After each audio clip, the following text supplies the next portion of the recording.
Greetings, friends. Salutations mes amis. Aujourd'hui nous allons nous pencher sur un sujet très important, celui de la liberté religieuse et de la liberté de conscience. Car voyez-vous, la liberté religieuse et la liberté de conscience sont des dons de Dieu, des dons centrés sur le libre choix. Ces dons sont importants pour toutes les personnes dans le monde et font partie intégrante de notre partage de la bonne nouvelle, du don ultime de Jésus lui-même.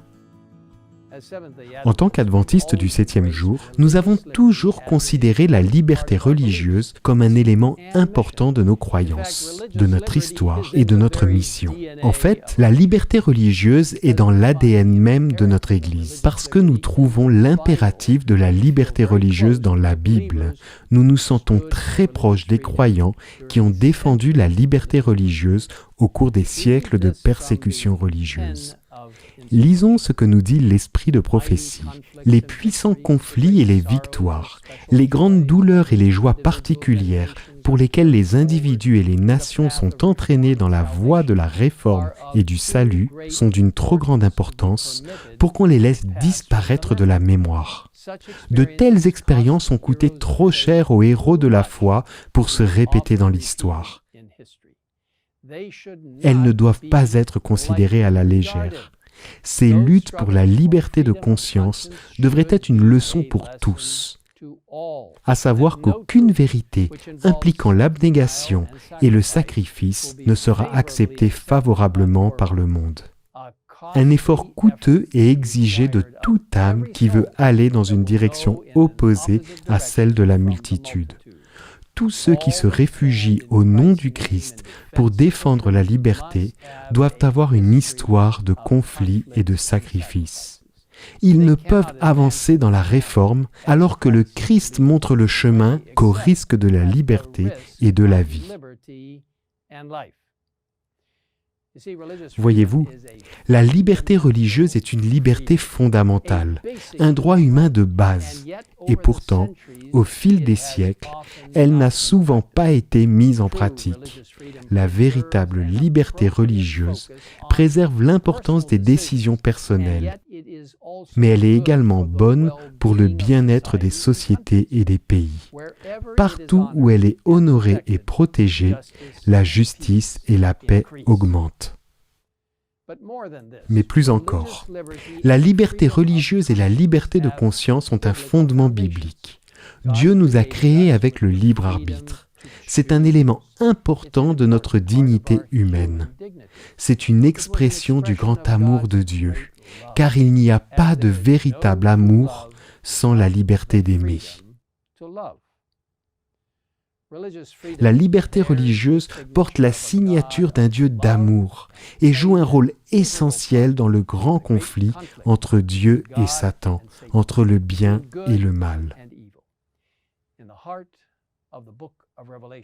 Au cœur du livre de l'Apocalypse, au chapitre 13 et 14, le mal est décrit comme opprimant, persécutant et tuant ceux qui refusent d'adorer la bête. Au contraire, le peuple de Dieu proclame sa foi en Jésus, tout en ne forçant personne à l'adorer. Les chrétiens ont toujours témoigné de Jésus comme de la vérité, mais personne ne devrait jamais être forcé à faire ce témoignage. Jésus n'a jamais imposé ses enseignements à quiconque. Même ses plus proches disciples étaient libres de le quitter. Jésus a préparé ses disciples à affronter la persécution, mais il ne leur a jamais permis de persécuter les autres ou de se venger. Au contraire, il leur a dit, « Quand on vous persécutera dans une ville, fuyez dans une autre. »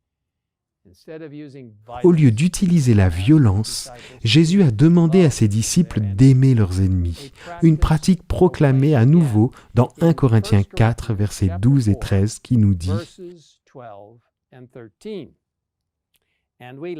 Nous nous fatiguons à travailler de nos propres mains. Injuriés, nous bénissons. Persécutés, nous supportons. Calomniés, nous répondons avec bonté. Nous sommes devenus comme les balayures du monde, le déchet de tous jusqu'à maintenant. » En tant que croyants, dans le monde d'aujourd'hui, nous sommes confrontés à de nombreux défis. Mais alors que les tensions augmentent, il y aura des occasions de partager notre foi. Nous ne devons pas nous laisser intimider ou abandonner, mais faire face aux défis qui se présentent avec les grâces chrétiennes de la bonté, de l'amour, de l'espoir et de la persévérance. En tant qu'adventistes du 7e jour, soyons pleinement attachés à notre engagement ferme et à nos actions personnelles qui promeuvent la liberté religieuse et la liberté de conscience, ainsi que celle de partager les messages de Dieu dans une société de plus en plus séculaire.